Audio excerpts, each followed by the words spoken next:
如果你是该夸你胆大妄为呢，还是该笑你愚蠢不堪呀？全本只身一人闯我寿春城，怕是不要命了。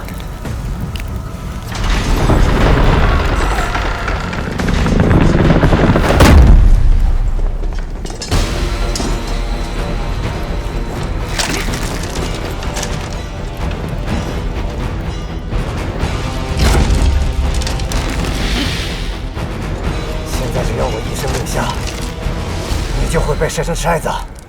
你武艺再高，也绝逃不出我这寿春城。在他们杀我之前，我的剑可以更快，大可一命换一命。你想试试吗？你阿父就没跟你讲过吗？我们才是一条绳上的。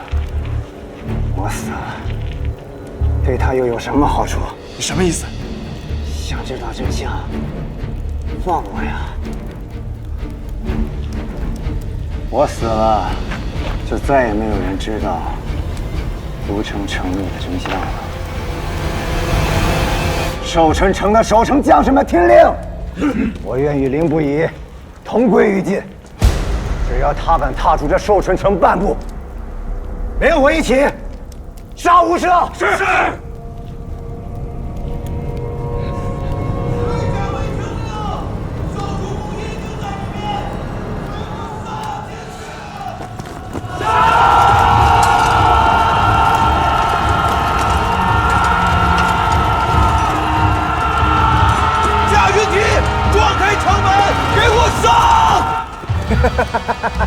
凌不疑，你的兄弟们就在城外，只要我一声令下，他们今天都要死在这儿给我陪葬。弓箭手们听令，不用管我的死活，给我杀了城外这帮狗东西！来一个给我杀一个，来两个给我杀一双！是。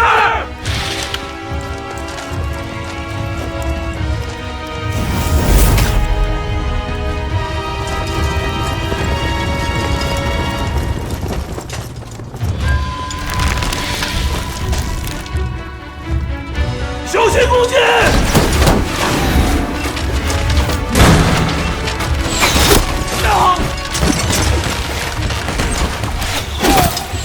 弟兄们，少主公在城内，幸亏就是死在外面，我们也要把城门给攻开。是门，那叫玄门，从外面是打不开的。你手里只有一把刀，你能杀几个人？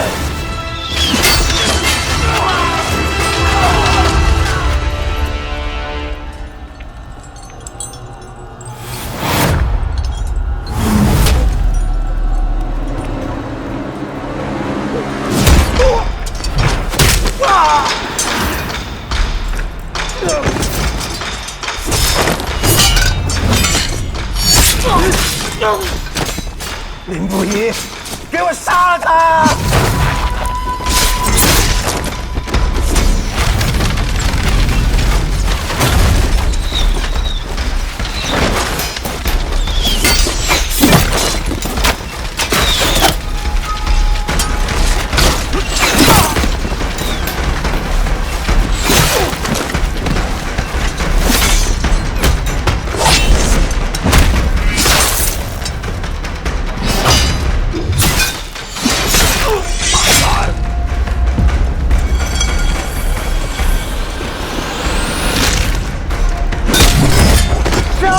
给我拦住他！拦住他！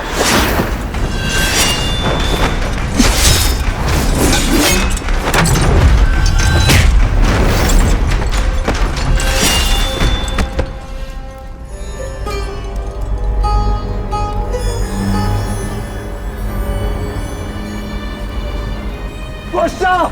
拦住他！别让他靠近自尊！上！上！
废物！一群人拦不住一个人，杀啊！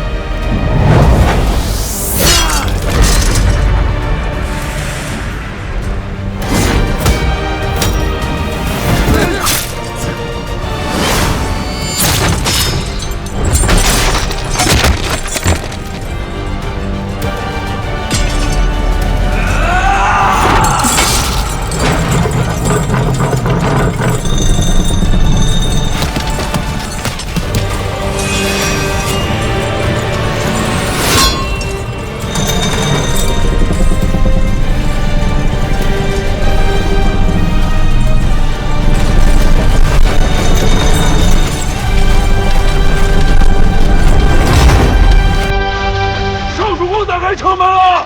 弟兄们，给我冲！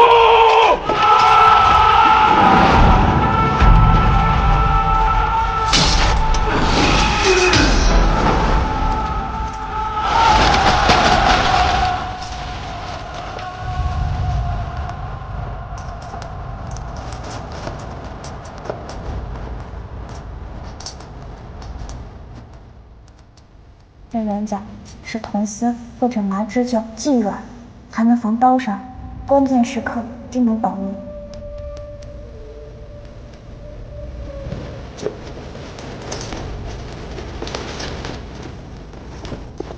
少主公，少主公，阿飞，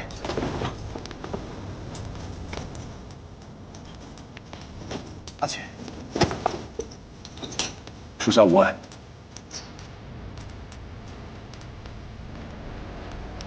伤亡情况如何？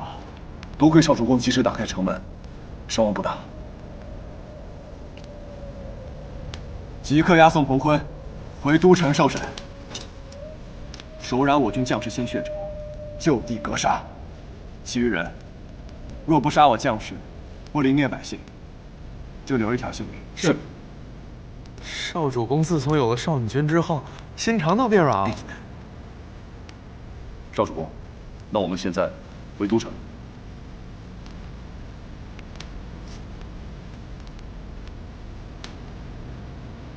不，黑甲卫听令，即刻随我前往铜牛。少主公，属下探得彭坤副将马荣拿下了铜牛县，但是隔了没2日，他就已被罗家大公子罗奔劝降了。程将军失踪，程家上下全部入狱，少商绝对不会坐以待毙。他离开都城不是为了逃亡，定然是为了查清真相。他一定在铜牛。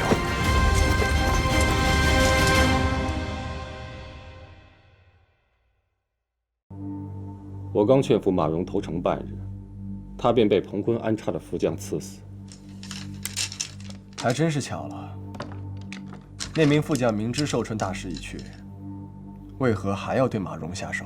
那人是彭坤一手提拔，对彭坤十分信重。听闻彭坤有意收他为义子。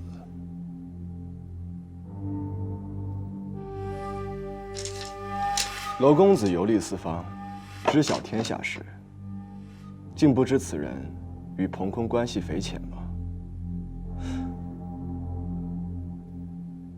也是我一时疏忽，未曾发觉。我出征前还去过楼府，见过楼太傅，望你能随我一同出战。但楼太傅担心你的安危，便婉拒了。谁又曾想，楼兄又以身犯险，还在铜牛县立下了如此大功。不过是凑巧，去年我曾去过寿春，与这马荣也算得上认识，能说上几句话罢了。楼兄过谦了，能劝降一城守将，绝非几句话的事情。对了，楼兄可是也觉得这严中果真投敌了？那程氏将军与那2000金铜又在何处呢？这县城李逢作证，还能有假？更何况这县衙书房中还有严中的悔过书。至于程将军嘛，我当真不知他的去向。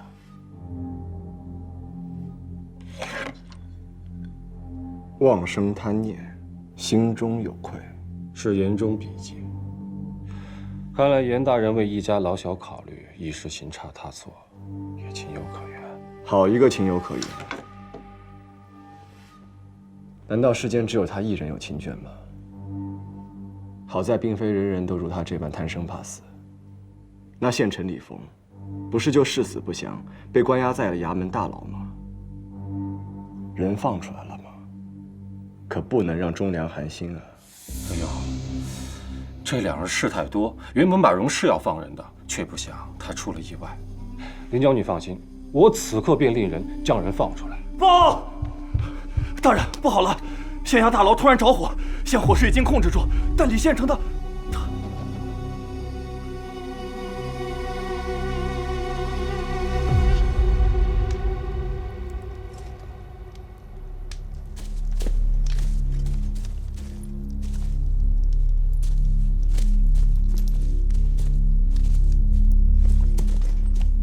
是李峰，不过已经断气了。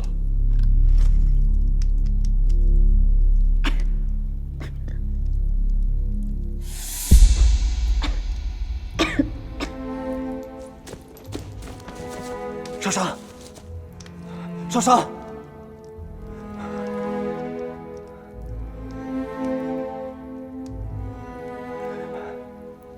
少商，我来了。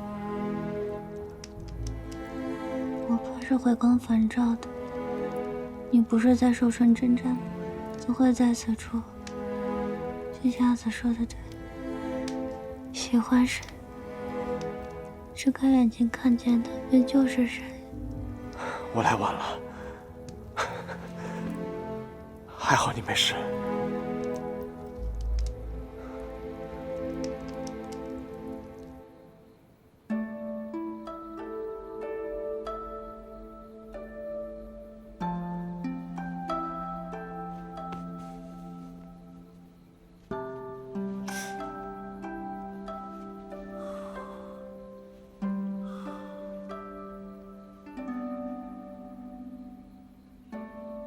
还知道疼啊？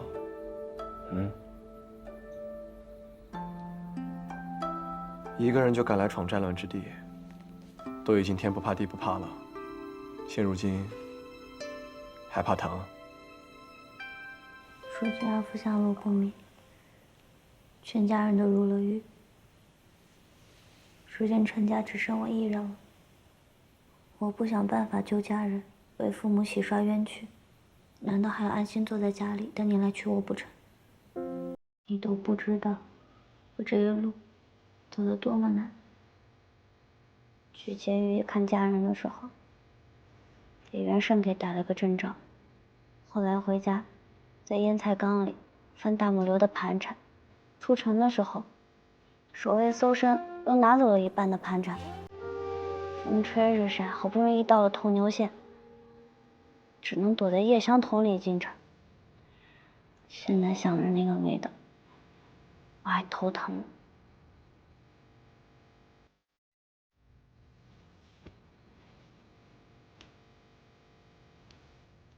那你后来怎么又进了牢狱呢？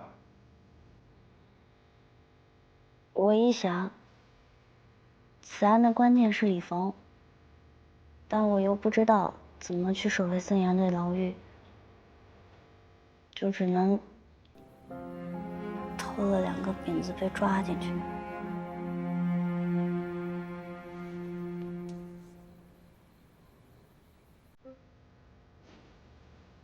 你还笑？你都不知道我这一路多艰难，在牢里吃不好也睡不好，我生怕他们发现我身份之后把我给砍了，我也怕他们没有砍我把我送回都城，到时候我救不了阿福也见不了你。好了好了，我这不是来了吗？程家不是只剩你一个人，还有我呢。我是你未来的郎婿，自然也是程家人。你永远也不会是在孤军奋战，我会一直在你身后。你阿父，便是我阿父。少商，我们一起查清同牛之事的真相，救出你家人。现在说这么好听有什么用？出事的时候，你不是也不在吗？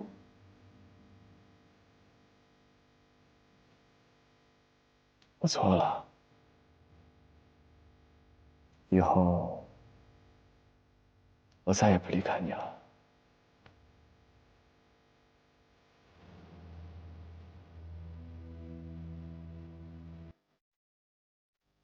对了，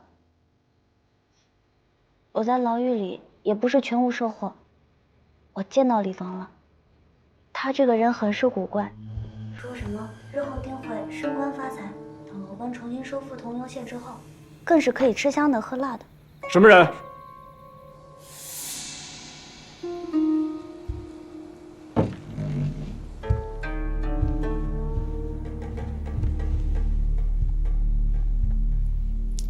我是来送这次火灾伤亡人员名册，怕打扰两位，便一直候在外面。已是打扰，你赶紧出去吧。程娘子可是因为与娄家误会，迁怒在下。若是如此，我替阿瑶向你赔罪。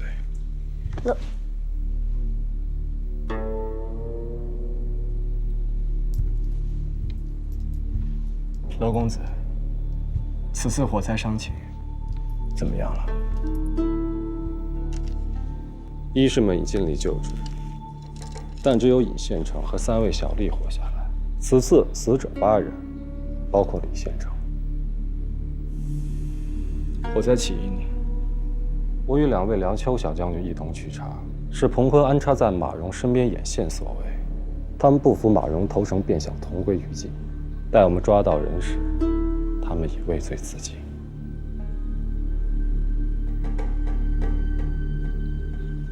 好好安葬他们吧，待尹县城伤势好一些，让他再任县令一职。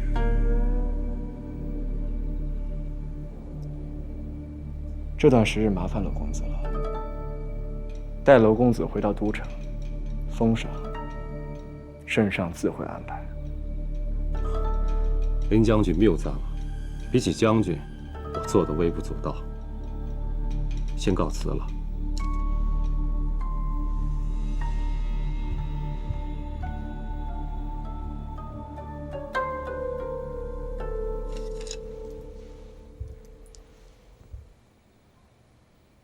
干什么？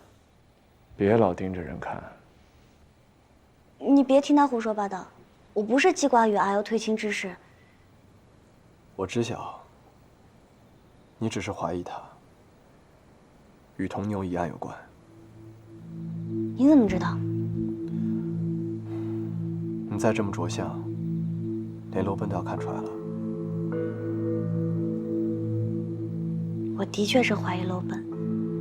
方才还未与你说完，在狱中的时候，李峰对自己被关一点都不担心，还信誓旦旦地说，等朝廷兵马一到，马蓉必定会投降。你的意思是，李峰知道娄奔要劝降马蓉，且确定马蓉一定会投降？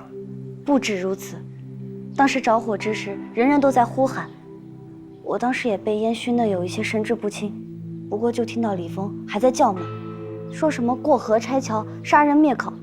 若不是与人勾结，何来杀人灭口一说？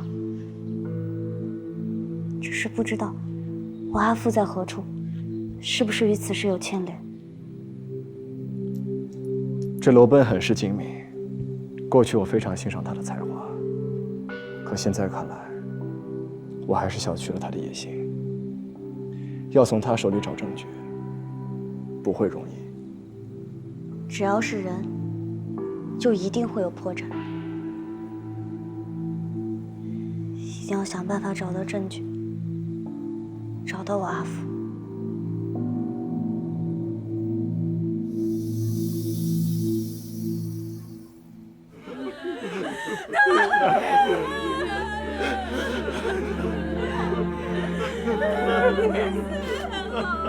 大人啊！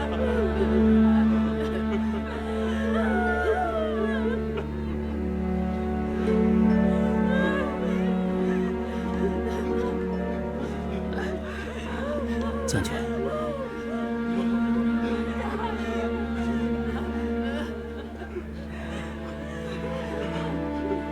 李县城也真是福薄啊，他自幼就无父无母，吃百家饭长大。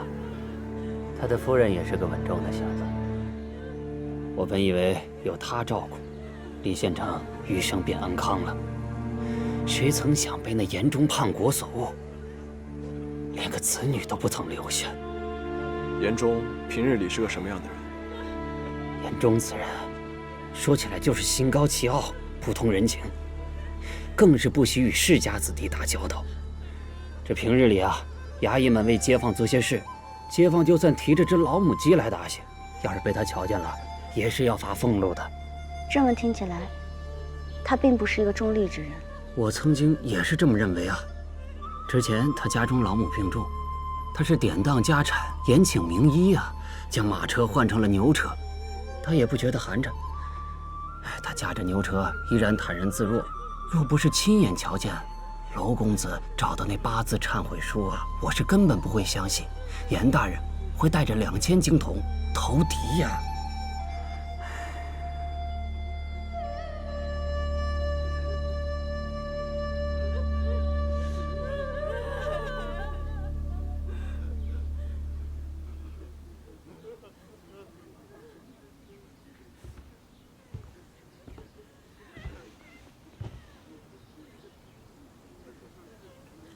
说起来也是可惜，我尚未来得及见上李兄一面，就走了。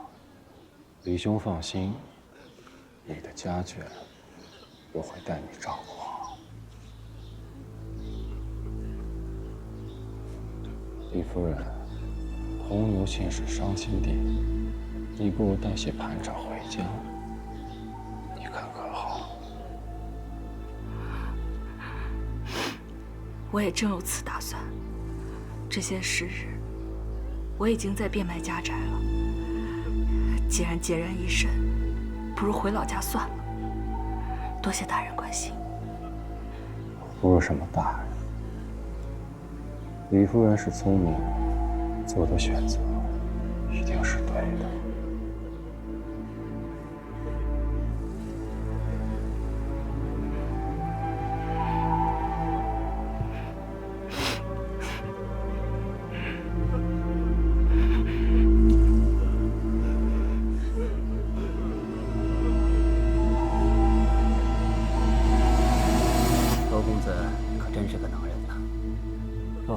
他劝降马荣，铜牛县怕是保不住了。他们为何要运2000金铜出城？你们可知晓缘由？记得那日程将军与严中2人以铜牛县与寿春匹敌，皆担心京铜安危为名，将铜押送出城，说是先送回都城。谁知这严中将家眷一同带出城去，这显然是投敌去了嘛！真是知人知面不知心呐！是谁告诉你这些的？李县城啊！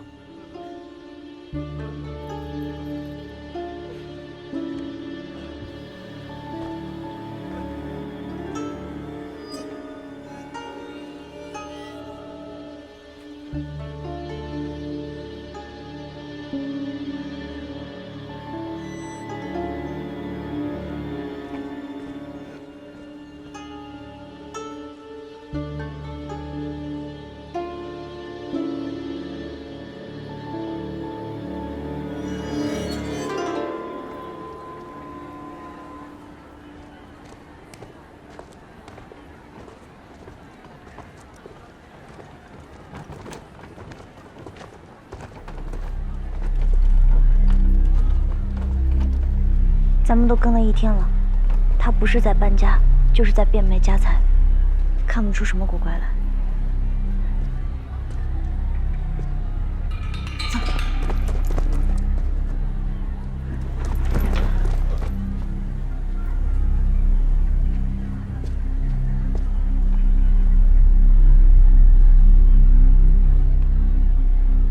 去！不是，长官，哎，就这么长官，让你听我说。这个真的是宝贝。行了行了，走。大家来帮我评评理！大家快来帮我评评理呀！我夫君才为铜牛县捐躯，他便欺负我这寡妇，竟然还想把我的宝贝讹去啊！你这什么宝贝？给你300钱已经是便宜你了。这可是我当亭长的军舅留下来的传家宝，怎么可能会不值钱呢？我夫君在狱中就反复的叮嘱我，让我留给一家老小。要不是我娘家距离此地有30里，我一介妇道人家身无分文回不去，我怎么可能舍得当掉呢？行，你快走。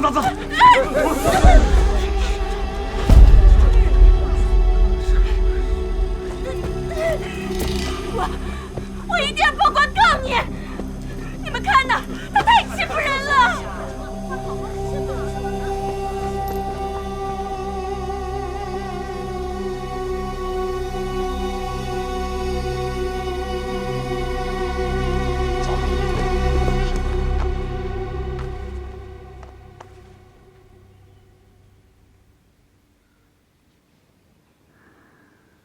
李县城真是勤政爱民呐，可惜呀，此等好官，却老天不长眼。这字迹为何不一样？啊，这是严县令的字迹。他倒是会装模作样，演得一出好戏。你先下去吧。啊。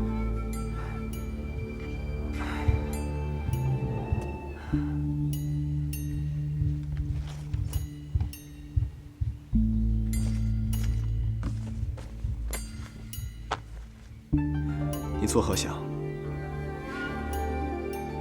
你看这县城规划图，严中鼓励农桑，兴办乡学。这儿要挖3条水渠，还要铺2条路，条条框框写得这么仔细。若真是想透敌的话，为何还要做这些规划？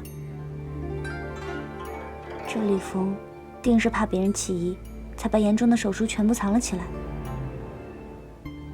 李夫人如此迂回地给我们线索，定是因为被人威胁。看来在这县衙之中，有她顾忌之人。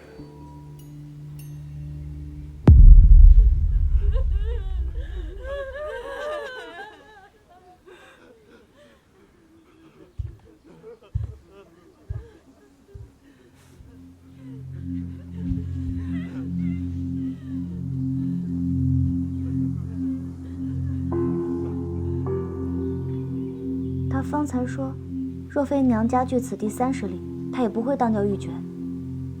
30里，不然脚程也就2日，为何需要这么多盘缠？李逢既是族人养大的，怎么会有当亭长的父亲？方才李夫人说留给一家老小，可我记得他并没有孩儿。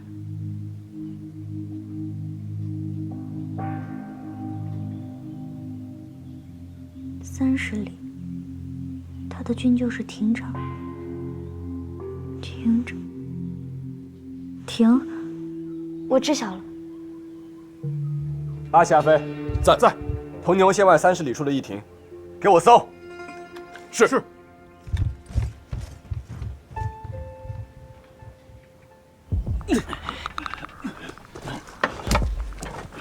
来，抓住！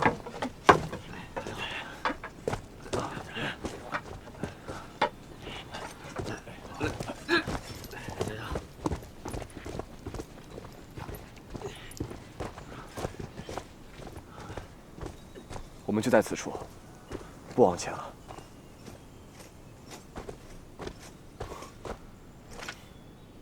可都查清楚了，尸体都有何人？6旬老妇1名，40左右妇人1名，不到10岁孩童1名，还有1名40岁成年男子。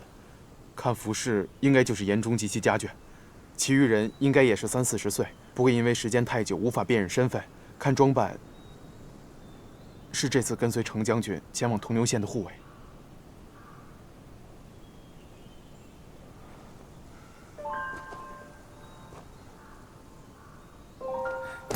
少商，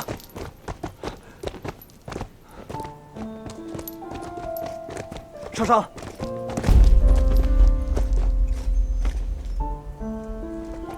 好了，你别看了，少商。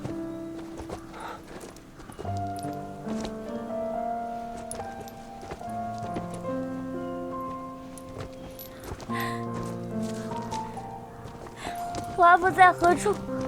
我阿父在何处啊？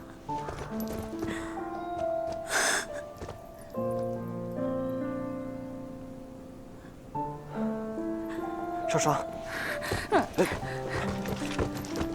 你们再仔细挖挖，这下面一定还有人。少女君，我们已经查过了，人都在这儿了。少商，你好好想想，没有找到陈将军是好事。你阿父定还活着，他武艺高强，此时说不定正在某处疗伤呢。对，我阿父可能在某处疗伤，他还在等我去找他。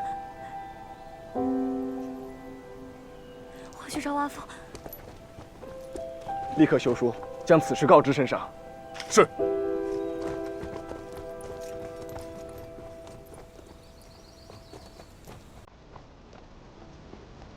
少商，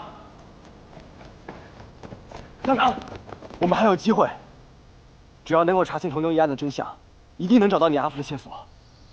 天我没有找到的证据，天我疏漏的，让我去。少商，你现在这样找不到证据，你只会伤到你自己。你冷静一点。我如何冷静？我要如何冷静啊？我阿父如今生死未卜，我阿母、大母、堂子、阿兄们全部都入了狱了，随时都会死的。我要再找不到我阿父，可就来不及了，真是来不及了！你放开我！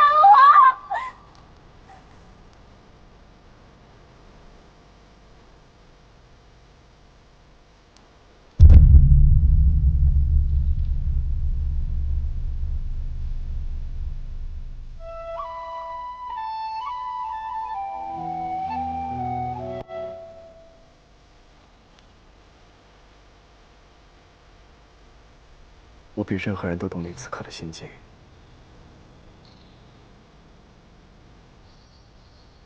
你放心，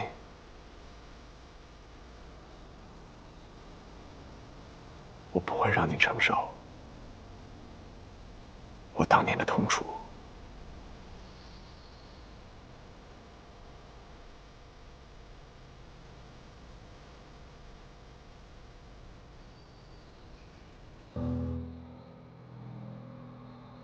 阿父，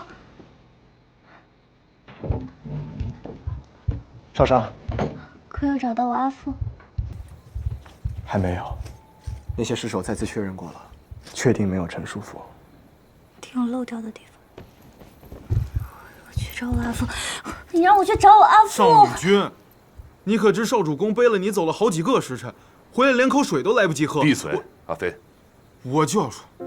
那日少主公听闻曲灵侯出事，为尽快拿下寿春，只身一人潜入城中，被千军万马包围，还被彭坤刺了一剑，险些丢了性命。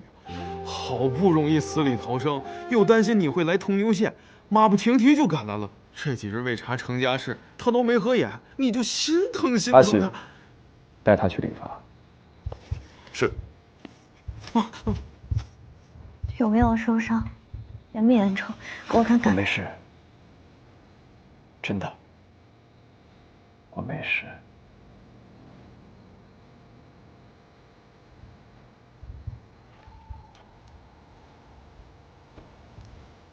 那日在寿春，彭坤想要杀我，但他的兵器没能刺穿你送我的护心甲，所以这么算来，还是你救了我呢。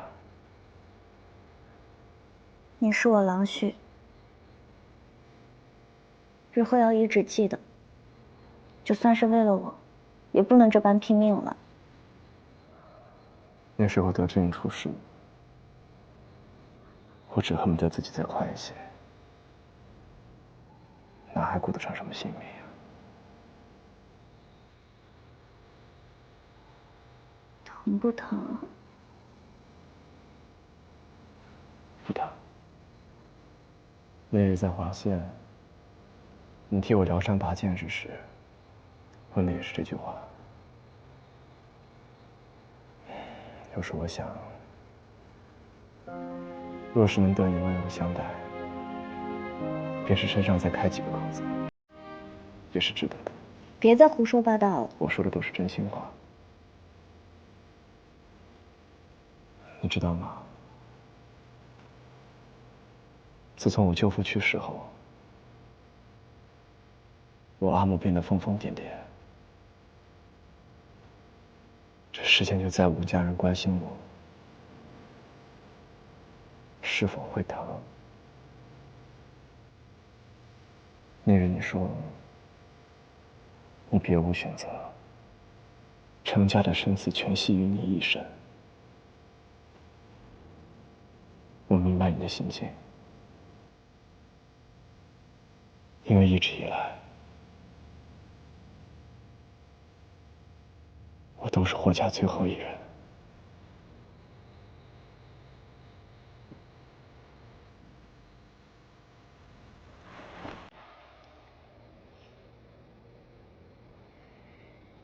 以后不会了。就如你同我所述，从今往后，你不再是孤身奋战，也不是别无选择。我永远会在你身后，我也可以保护你。少少，其实我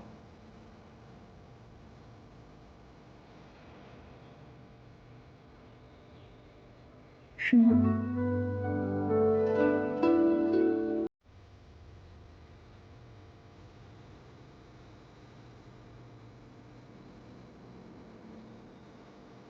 我真的很需要你。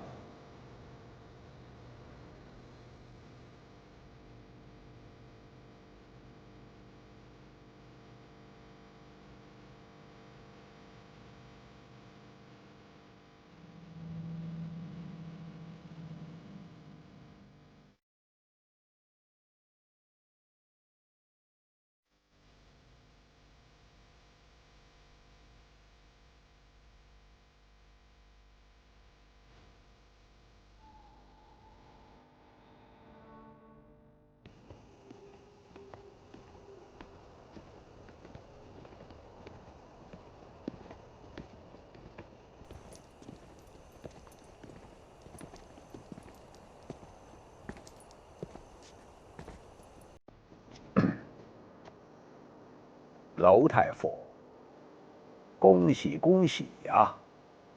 此番娄大公子不战而屈人之兵，立了大功，娄家真是无上荣耀啊！娄太傅不愧为太子师，教导有方啊！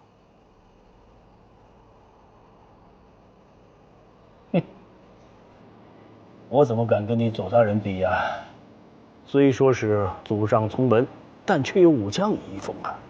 你家女娘能大闹长秋宫，你也敢跟凌不疑在御史台拳脚一战，令人佩服啊！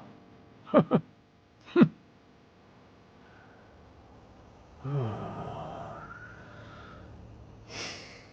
万将军，你笑什么笑？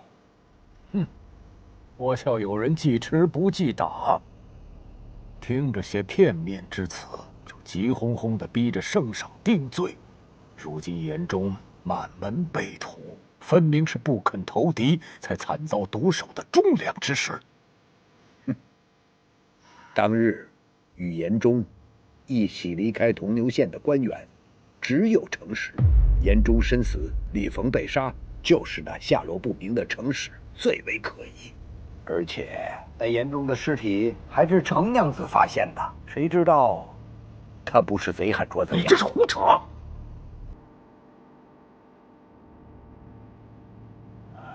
我先帝生死未卜，下落不明，说不定就是那些歹人所害。圣上为替父亲洗刷冤屈，好不容易找到严忠尸体，你还给他泼脏水。可可怜我兄弟一身正气，英勇报国，还要被一群混小子背后捅刀子。哎，万将军慎言，你怎么可以言辞如此粗鄙？哎呦！我就是粗鄙！哎呦！你松手！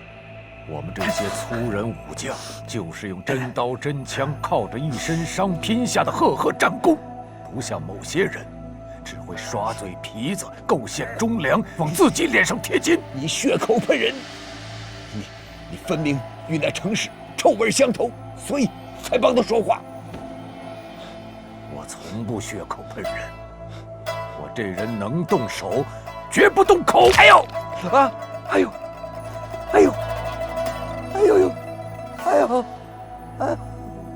哎呦！哎呦！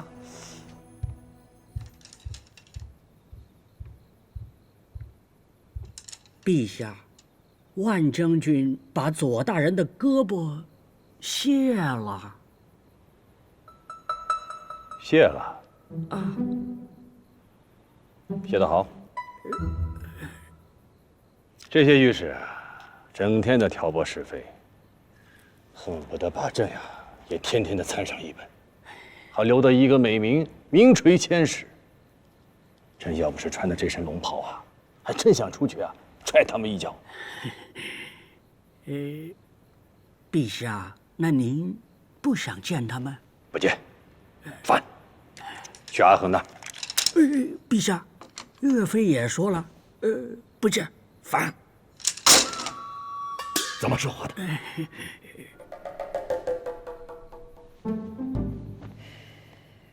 你说说，这程娘子私造皇后通关文牒，现在又赖在铜牛县不肯回来。快点让十一郎别窝在铜牛县了，赶紧带着程娘子回宫吧。我就不罚他了。你看看外面，就那些弹劾他的人，朕压着看着就来气。憋屈啊！朕这个皇帝当得憋屈啊！陛下，我要参反苏柏，讨打同僚，不无朝纲。陛下，你可不能坐视不理呀！你看这，去，让他们滚进来。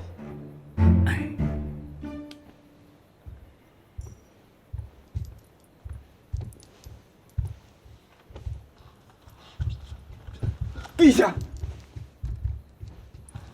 陛下，臣差一点就见不到陛下了。万松柏的参见陛下。左大人，莫要惊吓陛下，以免殿前失仪。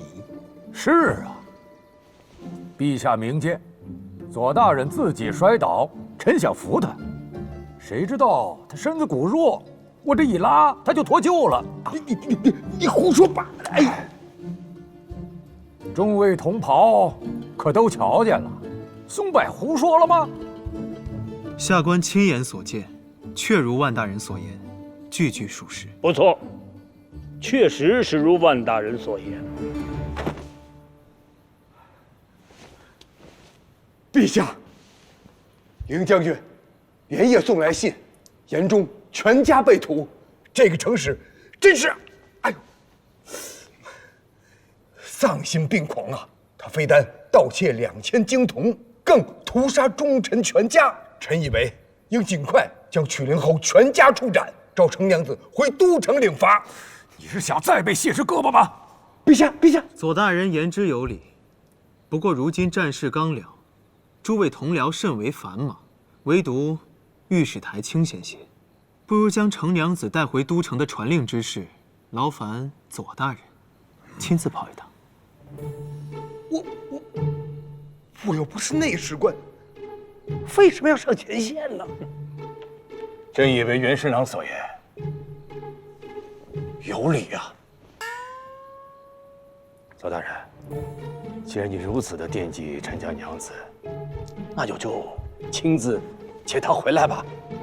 你跟子慎程娘子，都有缘分啊！缘分？不是有那么一些旧交情吗？就这么定了。陛下英明。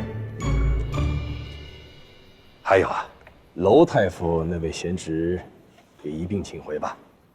功不可没，朕当论功行赏。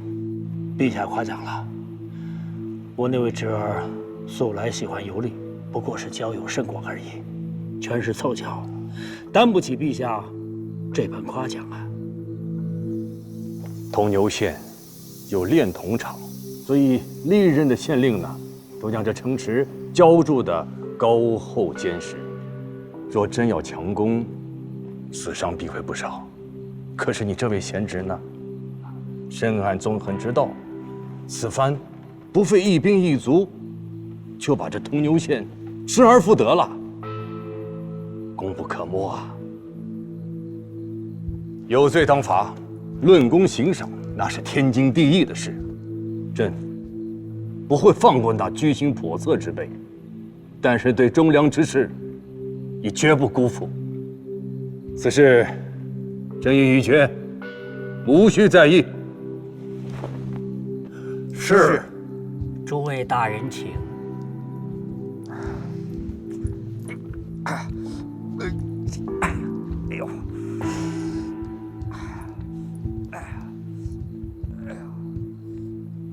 都别给朕闲着，总不能什么事儿都让朕一个人担着吧？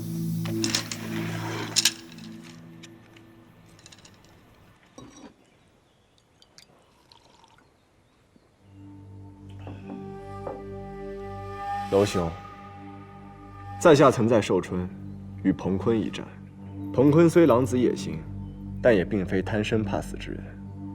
而在他麾下效力了10余年的副将马荣，也绝非等闲。不知当时娄兄是如何做到不费一兵一卒，便劝降了马荣的？此话，我已和林将军说过了。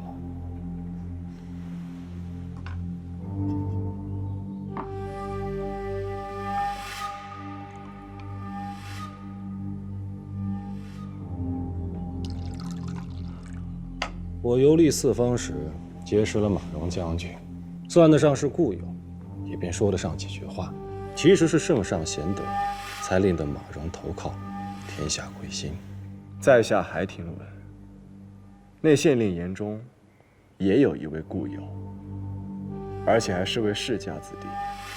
只不过内严中不希望被人说他向士族投诚服软，便掩盖了两人的交情。两人每见面，还要避开众人。娄兄可知此事啊？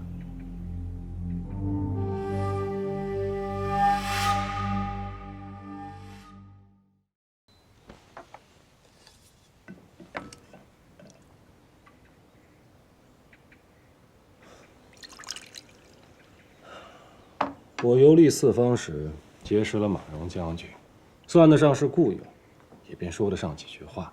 其实是圣上贤德，才令得马荣投靠，天下归心。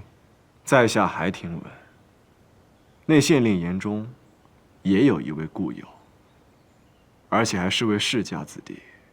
只不过内严中不希望被人说他向士族投诚服软，便掩盖了两人的交情。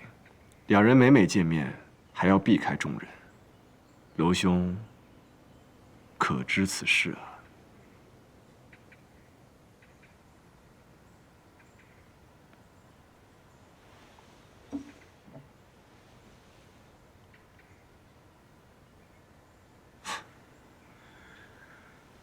果然什么都瞒不过林将军。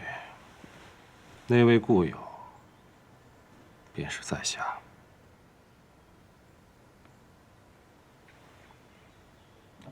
当初我见严县令富有经略，探空有一腔抱负，却无从一展宏图，与我自身经历甚为相似，便与他相交，却没想到他竟会投敌。娄某深感痛心，却又不愿意诋毁故友，便未曾将此事告知于他人。那不知娄兄如何看待严县令留下的手书？听闻那手书还是你发现的？我猜想，严兄是不忍心老母幼儿伊藤受难，不得不与马荣暗中勾结，意欲以2000斤金铜换取老母幼儿一条生路。谁知这马荣心黑手狠，直接杀光了严氏满门。妄生贪念，心中有愧。这严县令还真是可惜了。不过若没有严县令投敌，就没有娄兄此番功绩。这一次，娄兄回到都城，定会步步高升。在下先恭喜娄兄了。若能选，在下真希望严兄不曾行差踏错。圣上已召在下回都城，还要收拾一番，便不陪林将军闲话了。失陪。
这卦象显示绝处逢生啊！阿母、大母，我们一定能出去的。你那卦象根本不准，你还说我比袅袅先成亲呢。如今我还没娶新妇呢，就要去见泰山神了，可怜我的七七呀，我的七七。阿松，阿松，阿松。阿松，你怎么来了？我听见你喊我名字了，你是否也想我了？让我瞧瞧你，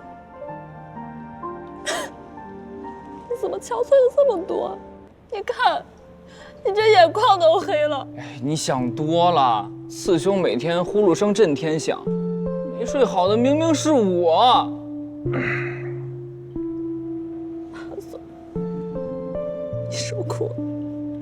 七七，你来干什么？还打扮成儿郎模样，赶紧回去。我为爱郎许在牢里，我能不来吗？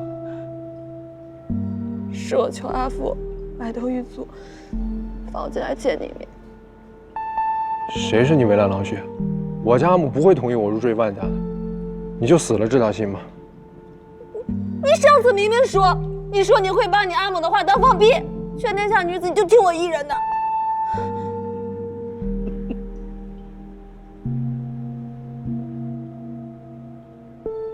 我改主意了，我为人最孝顺不过，你这女娘又凶又野蛮，女工做的比起娘娘也没好到哪去。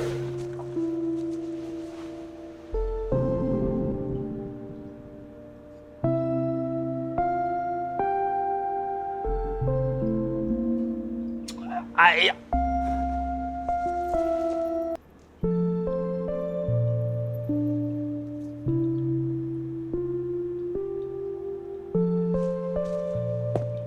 哎，你干什么？这是廷尉府大狱，你可不能乱。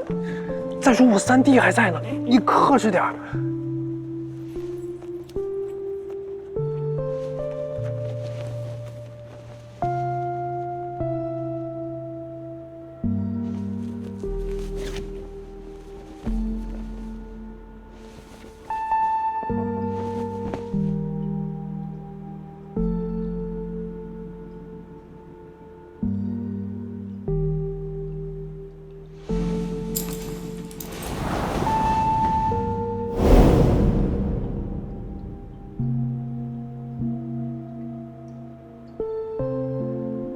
我知道你时日不多了。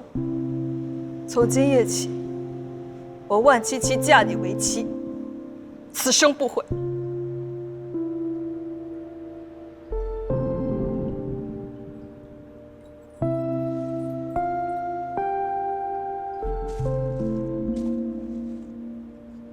你可知道现在是什么情况？我家南丁都要被斩杀，所以我才来这儿。若你不幸赴死，我替你守寡，一辈子不再改嫁。我万七七说到做到。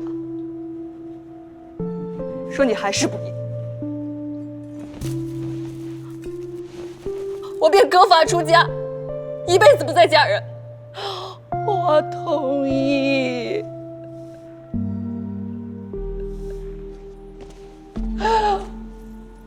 我同意。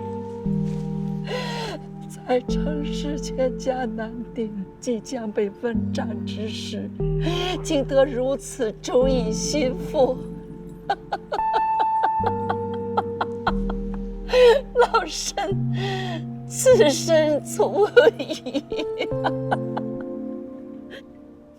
七七呀，我代城市列祖列宗谢谢你。谢谢你啊，谢谢你！只要你们两个人情投意合，哪管旁人闲言碎语。今日我做主，认宋儿如坠万家。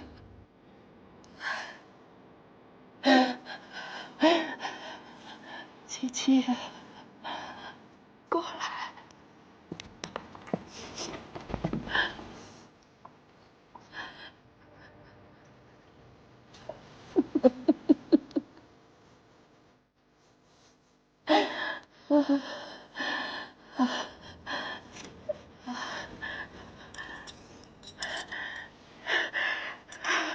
来，身上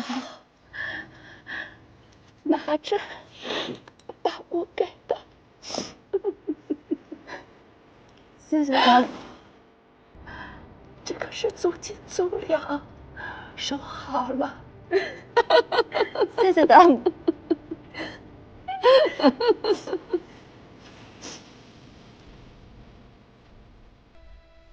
元一，这件事儿，你是答应还是不答应呢？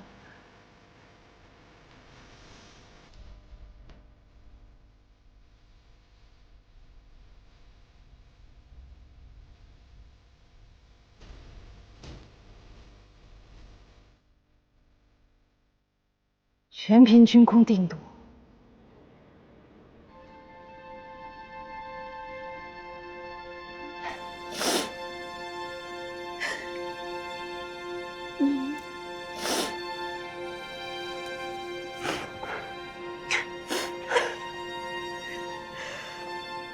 竟不与我作对，军公。以前我们总是针锋相对，可如今看来，再吵再闹，也只有你我两人一直在挺程家，在为自家的儿女争取。我们是一家人，是哪来的隔夜仇啊？没有过不去的关。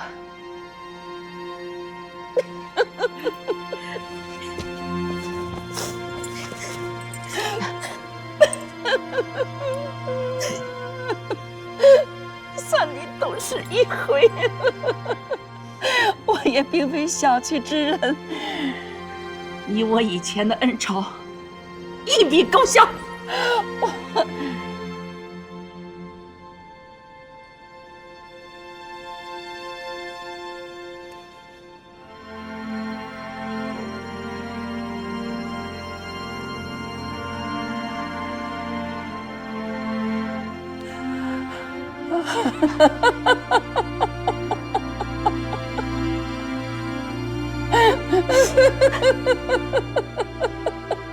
但是入赘的聘礼我还是要要的。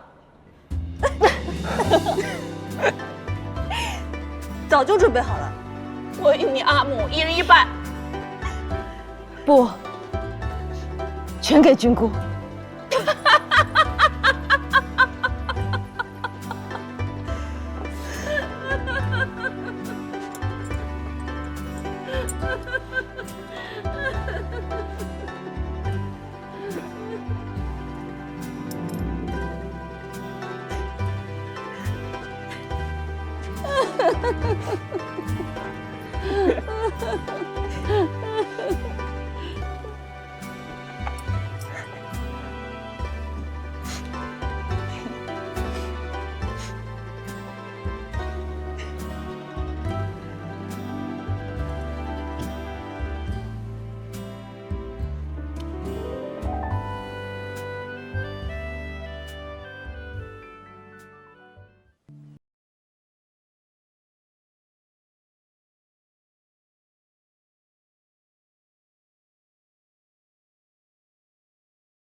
娄少夫人，冒犯了，那面铜镜可方便再给我看一眼？哎，少商妹妹，你能来可是太好了，我还担心娶灵侯一事你不会来了呢。戴罪之人怎样敢参加宴席？阿嫂，你拉他来做什么呀？不嫌晦气吗？娄少夫人，我知那面铜镜是娄大人送你的定情信物，能否让我看一眼？陈小莎，你不是看过吗？还看？一面铜镜而已，有何不可？待你与林将军成亲之时，我也命人打磨一面送给你。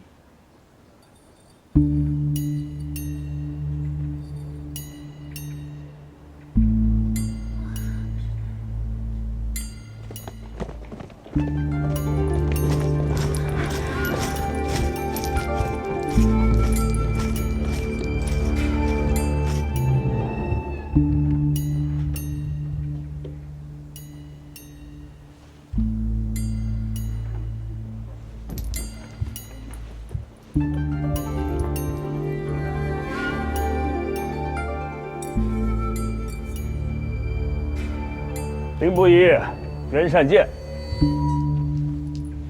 今日可是我们娄家的大喜之日，啊！你们这样带兵前来，是不是有些个不妥呀？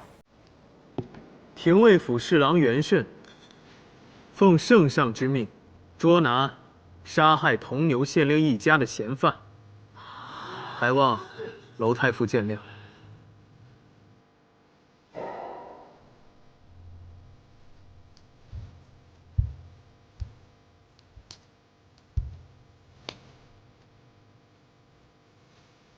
此处宾客众多，林将军此番动作，难免会惊扰他。借一步说话可好？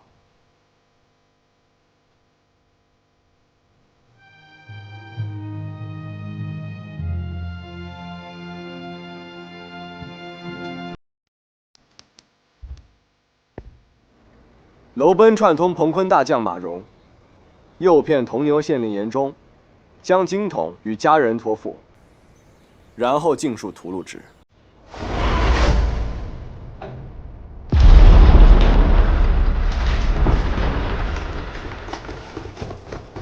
最后假作说服马荣开城投降，还将罪名栽赃给曲灵侯程始，做下一石三鸟之计。这怎么可能呢？这不可能，这不可能啊！阿兄不会做出这样的事情。林将军想为程氏洗刷罪名之心，我全然能够理解。但要定我罪，总不能光靠推测臆想，得拿得出真凭实据来。你手脚利落，当初涉事的一干人几乎全部被灭口，甚至连马荣，连马荣也是我杀的吗？马荣可是众目睽睽之下死于彭坤余孽之手。马荣，彭将军待你不薄，已经背主求荣，去死吧！小心！娄公子，你交友广阔，多次前往寿春结交马荣，怎会不知马荣副将乃是彭坤义子？人虽然不是你杀的，却是你推波助澜、借刀杀人。是。有刺客！来人啊！来人啊！有刺客！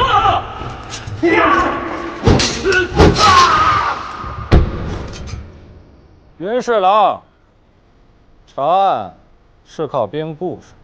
谁说我没有真凭实据了？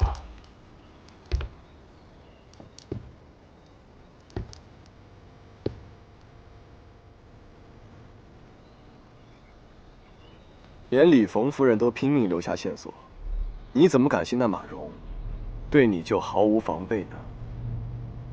证据我们已经查到。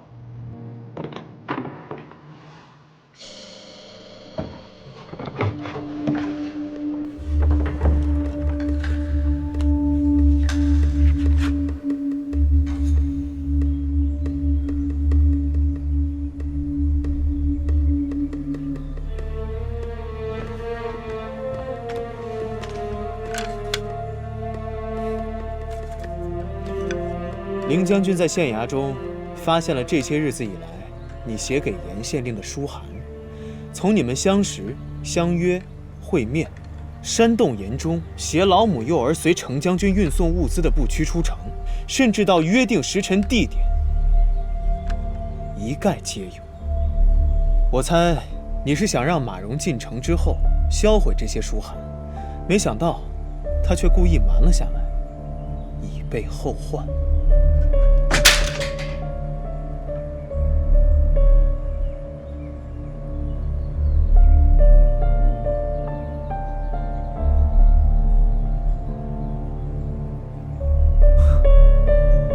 林将军，可要看看我过往书信，这并非是我的字迹。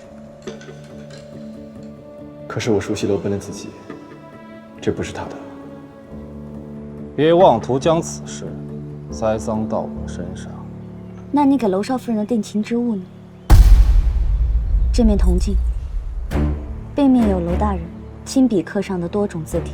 我记得娄二夫人曾与我说过，我家大郎啊擅长书法，他还在剑字后面用不同字体刻了一首蒹葭呢。这其中与姓韩少有没有相同的字体？娄大人，你心里定比我更清楚。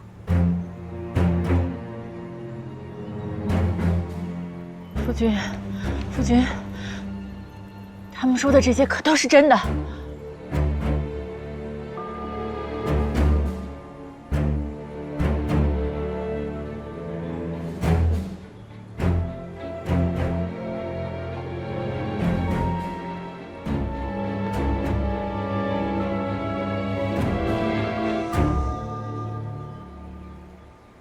没错，都是真的。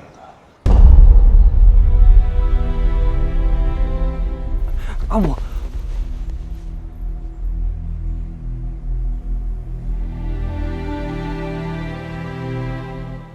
你为何要做这样的事啊？难道妃子不能立下功业吗？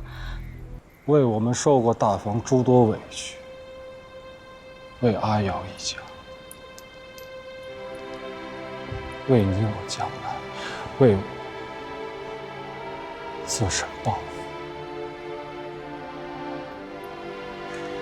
年纪，事到如今我已无言尽，你还年轻，改嫁已不迟。你说的这是什么话？你现在说这些话，这不是要了我的命吗？你可知，要你的命，就是要了我的命。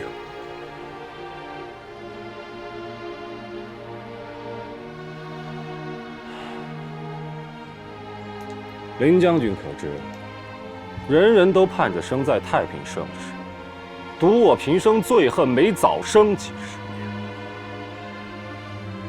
当年群雄并起，将星云集，以你之才，若得逢当时，定能指点江山，做出一番事业。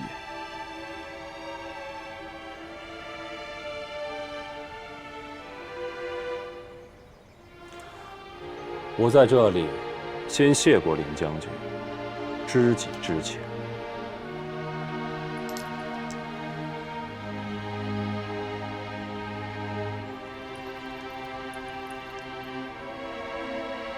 我深知你雄心壮志，但循序渐进，累积官制，才是成为国之栋梁的正道。而你已经步入歧途。我生就这副气性，没法子屈居人下，叫我从拜官小吏做起，将雄心壮志都消磨在言不由衷的恭维中，消磨在不痛不痒的周旋中，我宁可一生不踏入朝堂。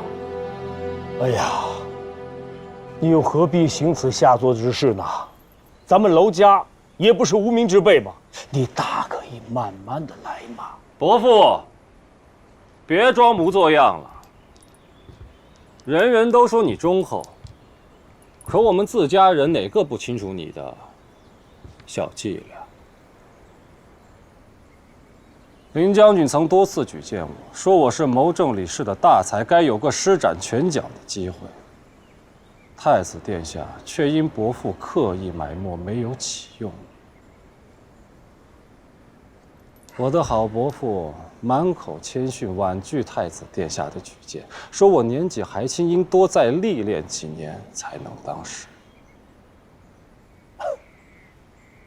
你看，这都是伯父的不是，都是我听信了你大伯母的挑唆。别再推给大伯母了，男子汉大丈夫，所有肮脏龌龊之事都推给妇人，亏你做得出来。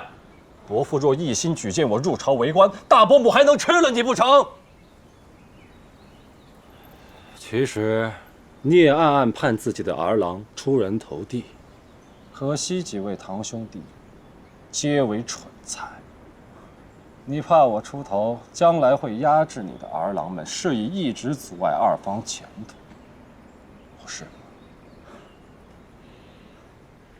你这简直是血口喷人！你们叔侄二人，一个算计，一个不甘，所以屠戮了严中满门，想要以此作为晋升仕途的踏脚砖，还杀了马荣、李逢。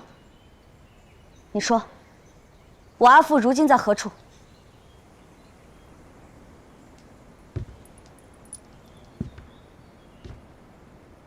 你想知晓，我们单独一叙，如何？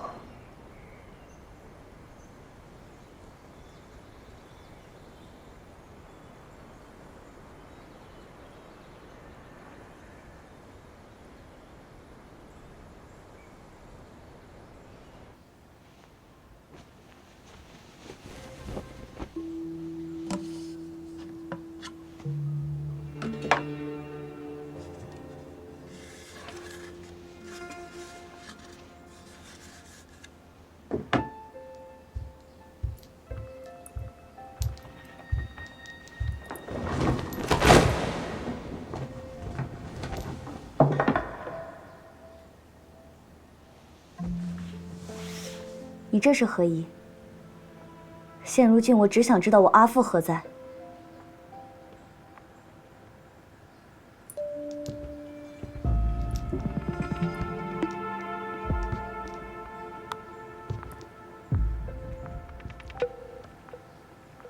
吾见过山川西海，日月星河，将天下汇于笔下，现赠于少商你，作为赔罪。愿你来日与我一样，求于困境之时能见天地，而不困于己心。这是我游历四海多年，亲手绘制的境内堪舆图。朝中重臣无一不想得到此物。这当真是个宝贝。若你将这宝贝献与圣上，我想他会网开一面，放你一条生路。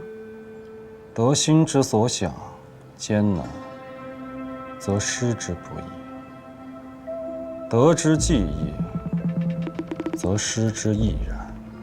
难易一线，全凭己心。因即是果，果即是因。吾如此，汝亦如此。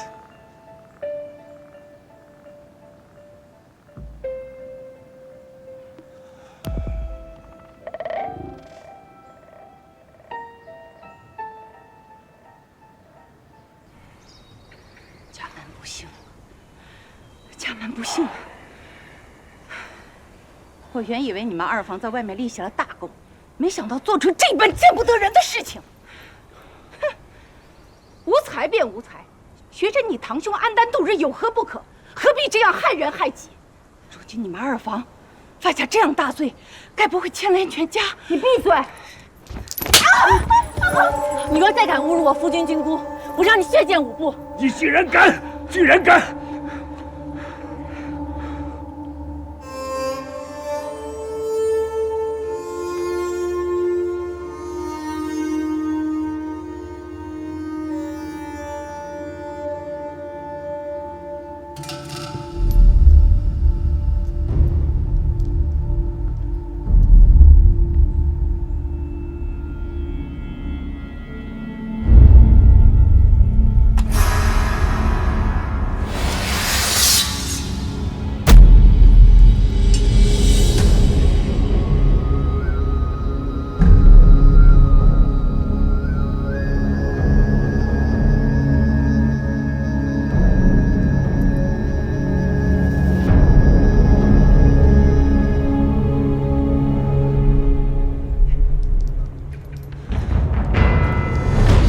站住！都别过来！你个忤逆呀！夫君，你个忤逆！家门不幸，家门不幸啊！家主，家主回屋。家门不幸啊！家门不幸啊！拿下。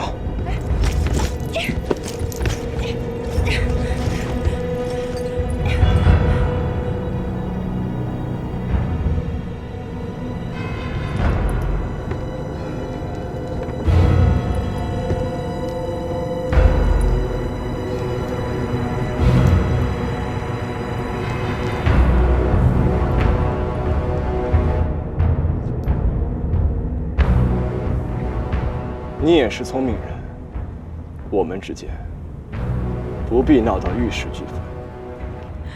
将少商放了，交代程使的下落，我可向圣上求情，从轻发落。什么？求情？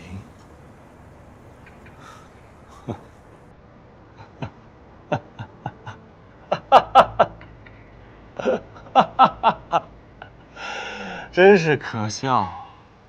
这些年我楼奔游历四海，众人只知晓我文采博学，却从不知我的抱负乃是山河为盘，星辰为棋。可惜，楚军对我伯父言听计从，我空有满腔抱负，却毫无用处。袁善见，真羡慕。年纪轻轻就可以在廷尉府有一席之地，我自认才华不输给你，却不知落脚何处。雄鹰不能在矮檐下飞行，鲲鹏也不能在浅池中浮水。我自少年起一心入主中书，却不想落到这步田地。时也，灭。儿啊！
你听我说，你别来！我爱我们的骨肉，你怎么可以这么狠心？我要知道。进来啊！让开！你起来，你起来呀，夫君，夫君！楼奔既已畏罪自尽，尸首也要带回廷尉府。楼少夫人，前来。你们滚！都是你们逼死他的，你们还要带走他母下去走来！滚来！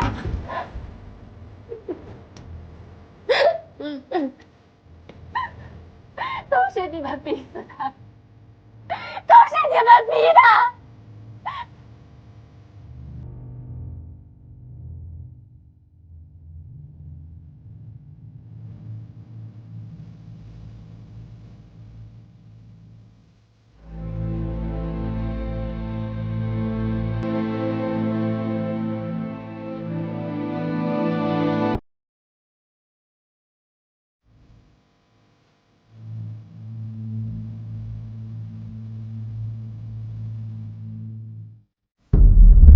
得心之所想，艰难，则失之不易；得之既易，则失之亦然。难易一线，全凭己心。因即是果，果即是因。你的马匹在何处？就在府外。你要做什么？我去找我阿父。刚才楼奔与我讲，因即是果，果即是因。既然起因是因为2000金铜，那结果也会在铜牛铜矿。他们定是将我阿父囚困在那儿。我去找我阿父。